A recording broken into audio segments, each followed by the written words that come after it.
In many states, governors operate without real checks because the state houses of assembly are silent, inactive, or heavily influenced. This weakens democracy and affects how resources are allocated and used. From passing state laws to checking executive powers, the state and the national houses of assemblies influence touches. Of course, their influence, rather, touches key issues like education, health, budgets, land use, security, local government autonomy, and when they work well, of course, democracy thrives. When they don't, there's also development that suffers. So joining me to shed light is Ufuoma Nnamdi Udeh. She's a Senior Programs Associate, EIE, Nigeria. Thank you so much for joining me, and she's joined me via Zoom. Hello, Ufuoma. Good evening. How are you doing? I'm good, oh. So this conversation around local governments, our state houses of assembly is something that, a lot of us, as Nigerians, have been very, very guilty of it. So that's why I'm saying a lot of us. I didn't say a lot of them.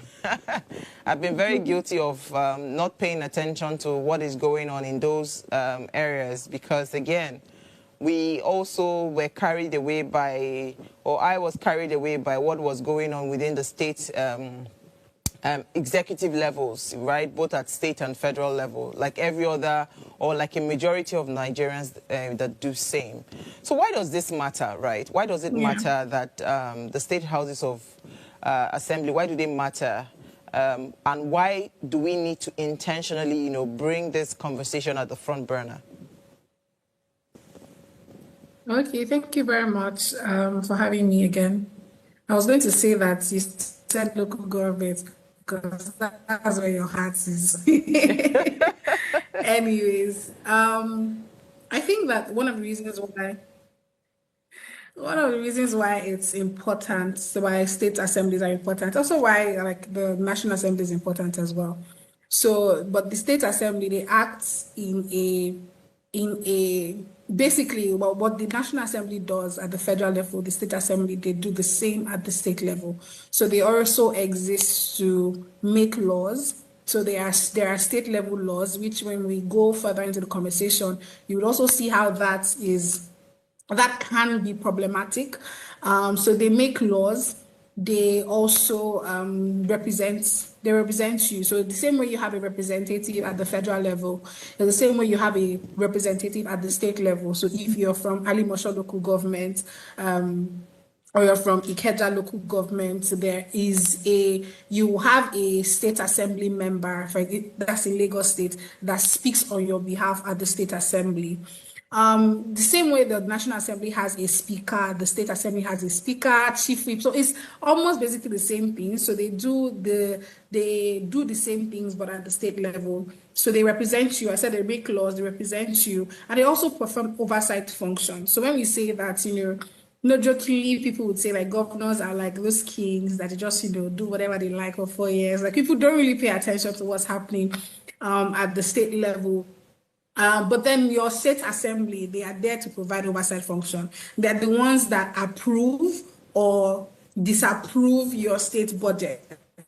They are the ones that ensure that procurement processes and all of these processes are being followed. They act as your watchdog. So even things like public complaints, your state assembly can also attend to those issues. So they have what we call, I think it's called parajudiciary functions or something like that, where they can also, public complaints can also come to them and then they can sit on those issues. So when we have conversations on education at the state level, your representative important, because the same thing when we talk about budget that goes to education, or the percentage of your state budget that goes to healthcare, right? Those are the things that your state assembly, is supposed to look at when they see your governor's budgets. So your state assembly, so we elect those people into offices for a period of 4 years to do all of these functions. So, and even when, for example, they are very important because there are so many laws that we have at the federal level that for it to become operational at the state level, the state assemblies have to agree to it. Also, when there are amendments or laws that are discussed at the federal level, for them to fully pass, like think about 2/3 of states have to also agree to those things. So you see that in the grand scheme of things, even like the conversations that happen at the national level, your state assembly is critical. I remember there was a time that people were talking about this child rights law, right? So we had about the child rights law, we had some states that signed this, or basically they ratified these laws. They ratified these laws and domesticated them. But we still had other. And so what that meant was that in some states, children were protected, while in some other states, based on the laws, right? They were not protected based on the laws. So at the end of the day, you see that it's very important for you to know what is going on at your state assembly level, because many of these things we discuss at the federal level, when it comes down there, they also have to debate it. So you need to know these people. And I remember during the last elections when I went out to vote, and it was at the polling unit people even knew that there were people running for state assembly and stuff like that. So it shouldn't be the case. So yeah, we can just leave it at that for now. But that's in an overview of why it's very important that you know what you're, because that's their function. They exist to work for you, represent you, check your governor, ensure that even the judiciary is also so all of those checks and balances that we discuss at the national level, that's what they are there for. And if it wasn't so important, we wouldn't see situations where people are fighting to become Speaker of the House and all of those things. So yeah. Interesting. It's very interesting, because sometimes, again, words can be very heavy, especially when you want to explain it to the layman, right? So it's important that you break it down so people can really see how this affects them, because sometimes we actually just overlook these assemblies thinking that what it is that they're doing, concern us. Do you understand? But I mean, heavily, everything that they do is a direct impact on, whether we are going to be living and breathing well in the States, right? So I was just going to ask, right, because most times when we hear oversight function seems like a very big word, right? How do you break oversight function in a layman's term? Because sometimes, they seem to be confused, even they themselves, as to what oversight function is for them. So maybe you should help me break down what an oversight function would be, so we have a clear understanding if they are actually clear on their JD. All right. So oversight function, simply, it is you employ somebody to do a job. So you've employed your governor to come and, ensure that he protects the lives and properties of citizens in his state, to ensure that everywhere is safe, ease of doing business and things like that. Your state assembly, now, when you say they provide oversight function, it means that they act on your behalf to ensure that the governor is doing what he ought to do. They act on your behalf to ensure that the judiciary as well is doing what they ought to do. So they also are the ones that approve or disapprove who will be your commissioner. When the governor comes and says, oh, these are the list of the people, this is a list of the people that I want to be on my cabinet, this is the list of the commissioners, and stuff like that. Because at the federal level we have ministers, so at the state level they are referred to as commissioners who have portfolios. So you have your commissioner of education, for example. Your commissioner of education is appointed by the governor, but his position is approved by the assembly, yeah. By the assembly, right? So when he's approved, so if I'm going to approve your appointment, definitely you're also accountable to me. So where there are challenges or where there are issues, so if I I will always reference Ali Mosho because that's the local government where I grew up. And I say, oh, in Ali Mosho, and I say, this is what's happening in Ali Mosho local government. And I reach out to my state assembly member who is representing me, or is divided into two. So we have Ali Mosho 1 and Ali Mosho 2.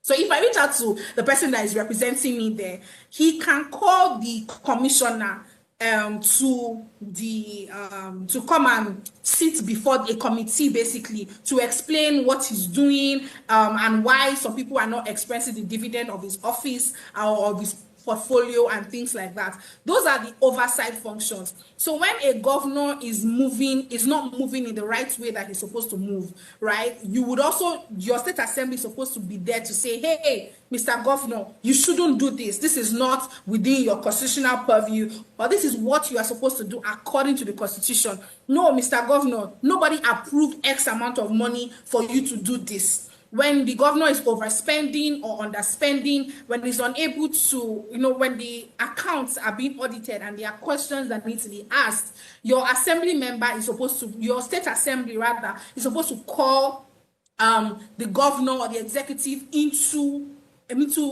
questioning and find out what exactly the challenges are. They are also, and I think because the core function of the legislature is representation rather, and so they are there on your behalf. The same way you say citizens are supposed to hold government accountable, the state assembly is supposed to hold other arms of government accountable as well, right? Yeah. So, sorry, Ufuoma, to cut you short. The reason I asked this question, because several times you will hear that a senator is building borehole, a senator is doing. So I'm wondering, right? Are they really supposed to? You understand? Your assembly members or the people at the federal level, senator or House of Rep members, are they actually supposed to have budgetary allocations to them, or they are supposed to just oversee different ministries, you understand? So they set up different committees and oversee what the ministers is doing at the national level and oversee what the commissioners are doing at the state level. Because every time you hear that, oh, I'm going to go and build road for my constituents, I'm going to go and build borehole, I'm wondering, because they are confusing me. So that's why, if you noticed, in Lagos State, one of the things that you see that has been happening of recent, I think in the last few years, you see that they no longer say done by, it's now facilitated by, right? Because essentially that's what you are expected to do. You're supposed to fight for the development of that area, right? So you fight so that budget can be allocated to that area.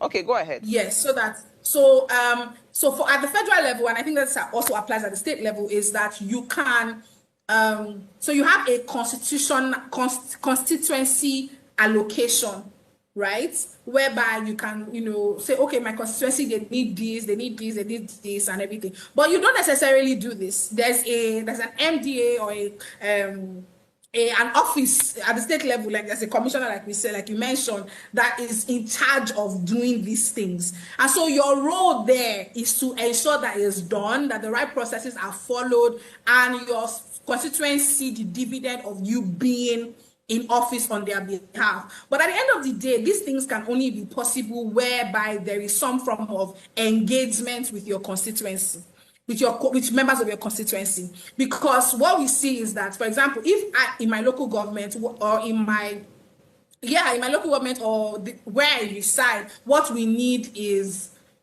school. And we have boreholes, we have good water, but what we need is school. And my state House of Assembly member goes and does borehole again. Like, so because there is that form of engagement, you don't really see it, right? And I think this goes to one thing I was going to touch on in terms of the accessibility of citizens to their state members. I know that we say things like, people are not usually concerned about this, they don't really know about it. But it's also the responsibility of, government officials to make themselves accessible, right? INEC or states, INEC, they have their own responsibility in all of this, because in terms of amplifying elections, letting people know who they are voting for, and letting people know who they are voting for at what level. But then there's also the place of these elected officials to make themselves accessible. I know Lagos State has a functioning website. At least it's updated. That's the last point I checked. Some other states as well. But then when you start looking at different states, you see that the best that they have is information about their governor on the official website. When you start to look at, okay, so who is my legislator? You don't, or who are people that are in the legislature at the state level? You don't see that information. Or some states will give you a list, and then there's no face to it. You don't know the person's name. And then you go on to say, okay, so where is my legislature's office? Is he always just sitting down at the state house? Does he have a constituency office as well? But that's easier for members of his constituency. Imagine if I'm from Ikorodu. Will I be traveling all the way to Ikeja to come and see or if I'm in Ibejuleki, to come and see my legislature? All of those things are also ways by which people can engage. So when that is created and that is amplified, it makes it easier for people to know that, okay, these people exist and this is what they're actually doing, right? Because at the end of the day, you will not necessarily say, oh, they're doing zero, they're not doing anything. But nobody really knows what they are doing because we can't see them. They are not seen. They are interesting. They are really not seen. Interesting. So I like what you've said about engagement, right? Because again, even in my children go to Olashore International School. They are graduating now. But I know that by the time they get to senior year, one of the things they do as part of corporate social responsibility is that they go into the community. They speak to the community leaders and the representatives, right? And say, okay, we want to do something for you people. What do you want? So, over the years, it has always been, oh, okay, this fence in our community center fell. We need to rebuild it, or we need to repaint this. We need to, that are just really small projects. It's just to teach them the ability to go back to the people and say, you know what do you want? Then you do it. Because it will not make any sense. Like you rightly said that they need a school and you're building a borehole. It doesn't make any sense. So, one of the biggest challenges that we have right now is security, right? Let's start from security, then we'll now touch on the high level of unemployment. How do you think a proper engagement with with the state houses of assembly and the National Assembly, how do you think a proper, engagement with them would change, or improve our security architecture? What are they supposed to be doing?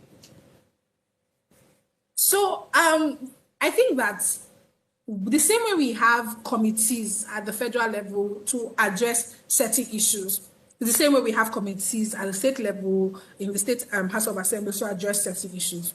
So the first one would be to what's the name of the standing committee that is responsible for security and etc. in the states. The second one will be who is the chair of that committee. Like, is it existing? Who's the chair of that committee?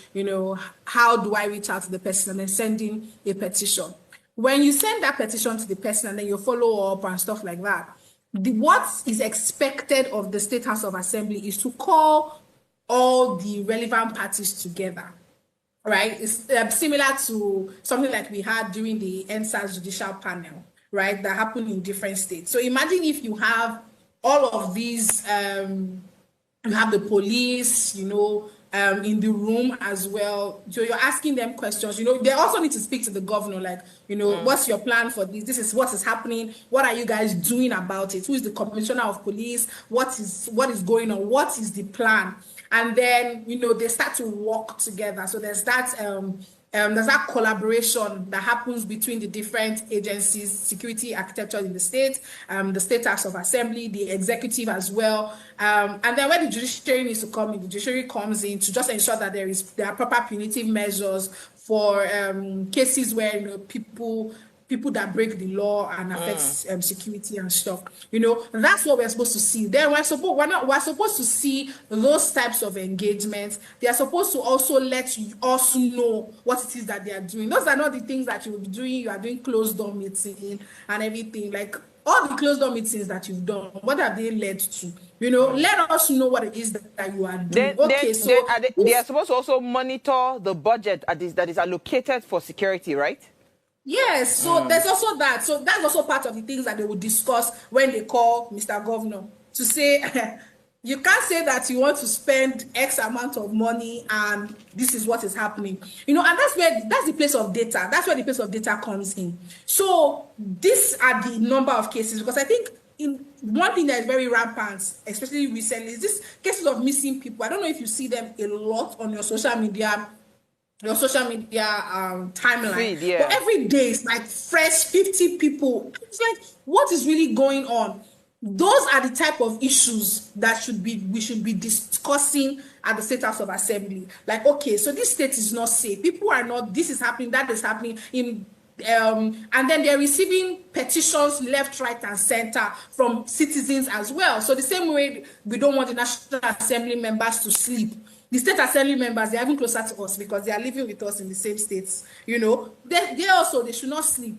You know, and we engage them time to time, and so because we are engaging them consistently, they are now forced to do something about it, and then also come back to tell us that, oh, this is what I have done, this is what I am doing, these are the conversations that we're having. We have called XYZ for a meeting, and if that person doesn't come, at least, you know, there's now that place of public pressure that can happen on whichever head of ministry or head of security infrastructure that doesn't attend the summonings of the House of Assembly, you know, just to ensure that there's that collaboration between the House of Assembly, the executive, and then the law as well.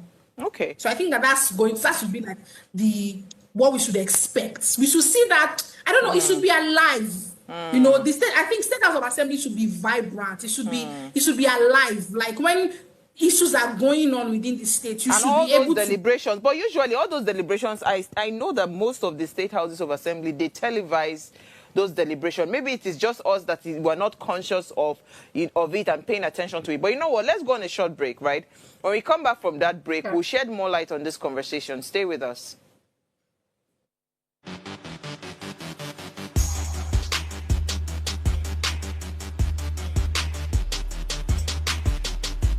If you just tuned in, we are discussing why State Houses of Assembly matter more than you think.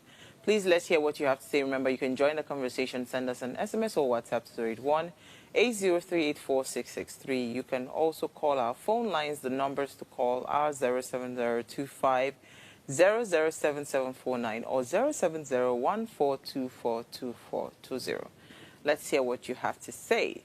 So, I mean, I was having a conversation with Ufuoma, and let me just say that, you see, in case you did not know, right, how you are affected, even if you've never been to your state assembly's complex, right, the laws passed there can shape your everyday life, right? Public service, for instance, state laws determine how health, education, infrastructure, services are delivered, right? Budget spending, assemblies also approve and monitor how your state's funds are spent. So when it comes to youth and employment programs, right, many of these initiatives require enabling legislation for it to, you know, just be good. Then on security, as I'd asked Ufuoma, state-supported vigilante groups and community policing frameworks are subject to the assembly and the laws and, of course, their oversight. So when these powers are not used to protect citizens' interests, right, the effects are felt in poor services, corruption, and, of course, unaccountable leadership. That's what you see. So that's why it's important that you pay attention to what is going on in your State House of Assembly. Don't be thinking of Tinubu all the time. Don't be thinking of Sanwo-Olu all the time. Or don't think of Oboriwobi all the time. You know, think of the State Houses of Assembly. Think of the National Assembly. These are the what's it called? These are the institutions that protect your interest as a citizen. So if you are not paying attention, if you've not been paying attention, then you need to start to pay attention. Okay, so Ufuoma, I would like to ask, what can be done, right? You know, in terms from on the part of the citizens, what can be done? Ufuoma, are you there? If you're there, you need to unmute yourself. Sorry. Go ahead. I was speaking. Yes, I said, I mean, I think the first thing is we need to know these people, right? We need to know them.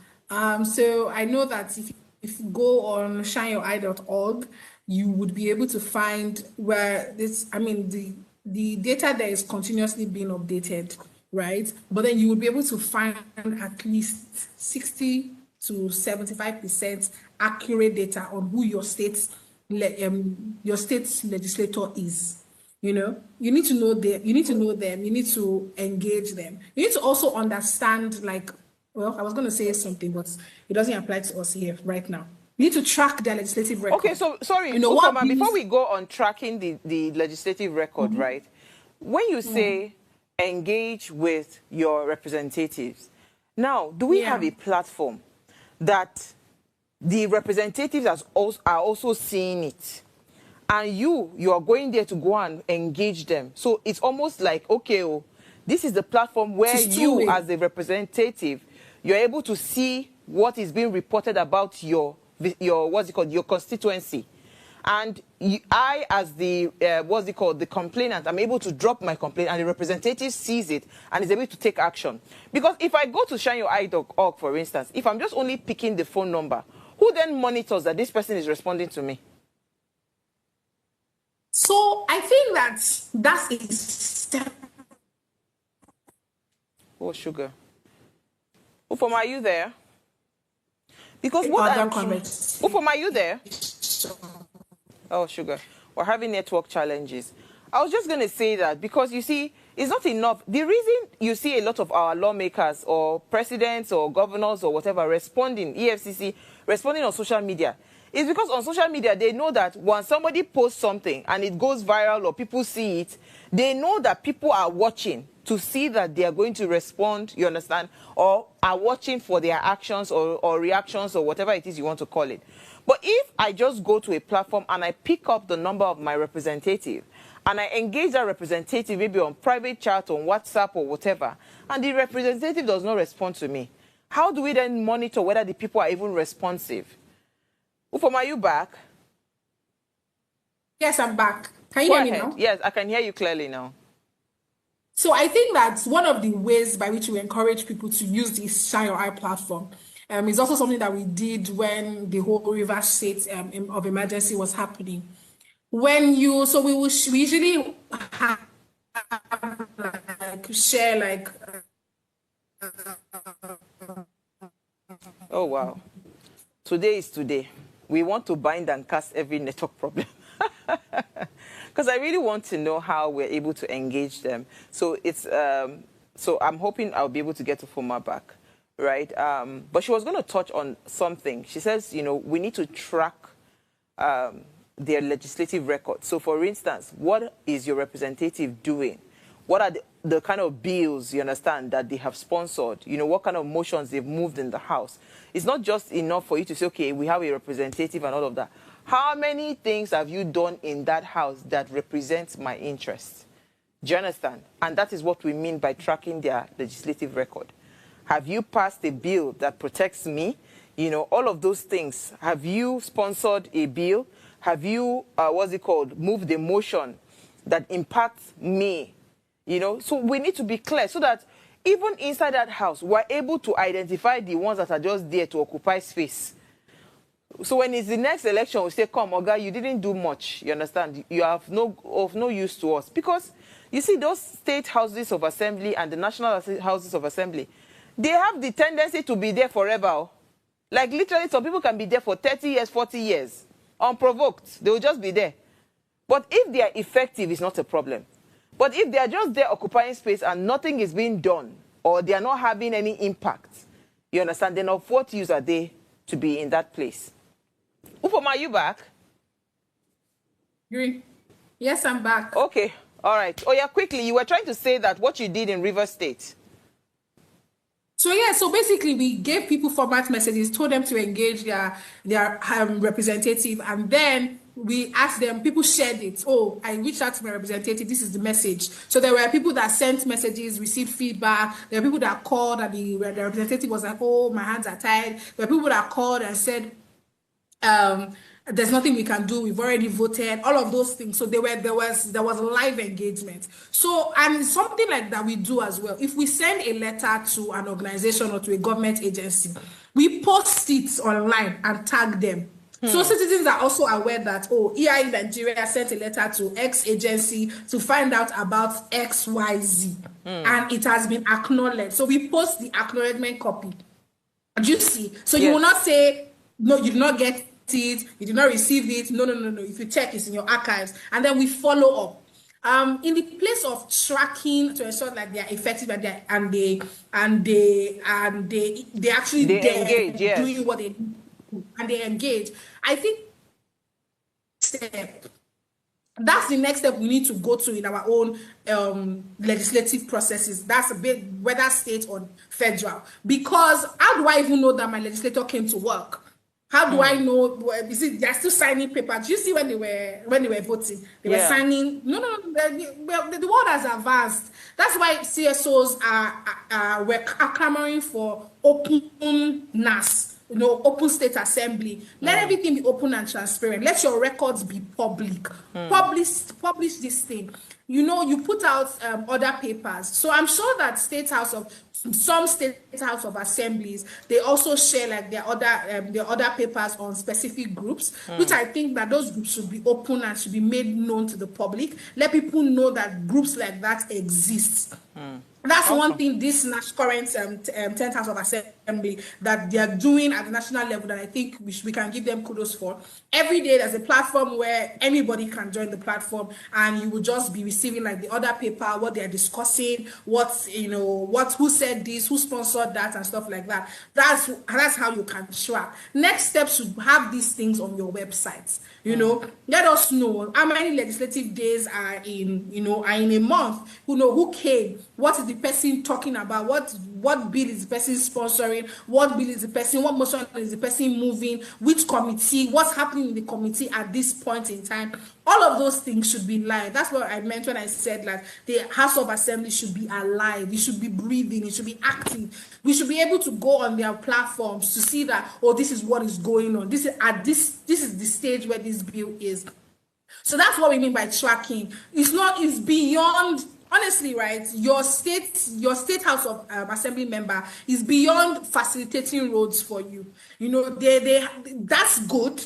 But when we talk about laws, I like the one I referenced, the child right laws. Those things are those are the critical issues, because tomorrow when there's an issue, everybody runs. The way law is in Nigeria. When there's an issue, everybody runs back to the fine print of the law. Yeah. So your state house of assembly member should also not be somebody that did not go to school, somebody that doesn't understand all of these things. No, you need to have somebody that is able to represent you properly. Absolutely. Somebody that understands why they are there. You need to push for engagement. When we talk about debates, that's one thing that I know EIE does and tries to do well, is to also, when we don't just do debates at the state level, in terms of executive level and national level, we also do something we call legislative dialogues, where people that are running for legislative offices, they can also interact with people. Let us know what is your agenda for going to the legislature.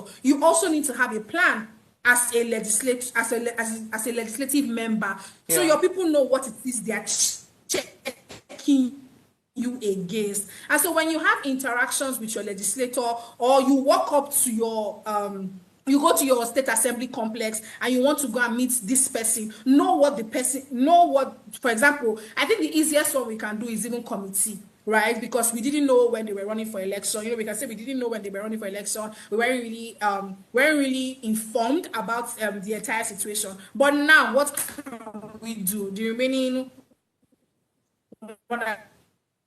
different committees, whatever your issues are, What are the people in that committee? What are you doing at this point as well? And then you can take it from there. Absolutely. Absolutely. Unfortunately, we're still having a bit of struggle with your network. But I was just going to say that that is now on the part of the citizen, right? Because we're touching on what can be done on the part of the citizen. So on the part of the state houses of assembly, so how do they assert their constitutional independence? How do they show us that they are no longer here to just act as rubber stamps? Honestly, I will say that they know. They know. Because when it comes to ratifying federal laws, their shoulder is usually up. Have you seen that with TikTok challenge? Yes, their well, shoulder is usually up. High. So they know. Yes, their shoulder is high because they know what they are supposed to do. It's just that the same way we say they perform oversight function. The people that are supposed to perform oversight function on them are not performing oversight function. That's us. So the first one is for us to tell them, guys, you guys are there for a reason. We will remove you. You can also recall the same way you can recall your federal representative, you can recall your state representative as well. We will remove you if you're not doing. I like Ufuoma. So I will remove you if you do not protect my interest. Protect my interest. If I'm not seeing you, do you know that them not engaging you is enough for you to say, this guy you are not trying at all. Yes. No, you want to come back every 4 years. I only see your face every 4 years. Absolutely. So those are the things we do our part. Then them on their own, I feel like they should conduct public hearings when the governor is coming to present the budget. Let's know about it. Let's know about it. Invite people, and don't do that thing where you put up the post the evening before the day the governor is coming. You and I know that the governor, you did not just know that evening. You and I know you did not just know that evening. You did it in such a way that you don't want people to be able to there, and people to be there. So give people ample time to be able to engage on such issues. Like, okay, there's going to be a public hearing on the budget. There's going to be a public hearing on the Committee of Technology is calling the tech ecosystem. All of those things. Let people be aware and give them enough time to be able to be present, to engage with these things. And I think that another one is to stand firm on oversight functions. You guys are not there to do the whims and the caprices of the governor. You are not there to ensure that somebody wins election, whether at the federal level or at any level. That's not why you are there. You are there primarily to protect the people's interests. So, Ufuoma, quickly, because we are running out of time. Quickly, civil society and media, what's our role? Quickly, just run through it. Our role is to do what we are doing, to continue engaging, educating citizens, and then providing and monitor their activities as well. Because, citizens, maybe not everybody is going to be able to track the bills, track the laws and stuff. So we can do that. And then we amplify, our findings for citizens to be able to engage effectively with the right information. And I think we can also engage, government officials. Sometimes they really do not know. Better. We can also engage them to say, okay, these are global best practices. These are the things that you should be doing. Some of them are usually receptive, and so we find those ones that are receptive and use them as an inroad to reaching other House members who might then respond to wanting to engage better. When we have debates and all of those things, let them know in ample time, like our local government town hall meetings that will be coming up soon. Let them know in ample time, like, oh, we would like you to be part of this. Let them understand. Let them give them those platforms to engage, Awesome. And that's how we will keep going from there. It will never stop, but good. Absolutely, and we keep doing our part. The quality of the engagement. EIE and ways, we are here to keep on doing our part. We keep on talking. Thank you so much, Ufuoma. Always a pleasure having you. All right, so state houses of assembly are not just legislative bodies. They are a crucial part of grassroots governance and democracy. Ignoring them leaves too much unchecked power in the hands of governors and too little representation for the people. So it's time to pay attention to what is happening in your state capital. Real change doesn't start from the top. It starts closer to home. So engage your state houses of assemblies today. Thank you so much for watching.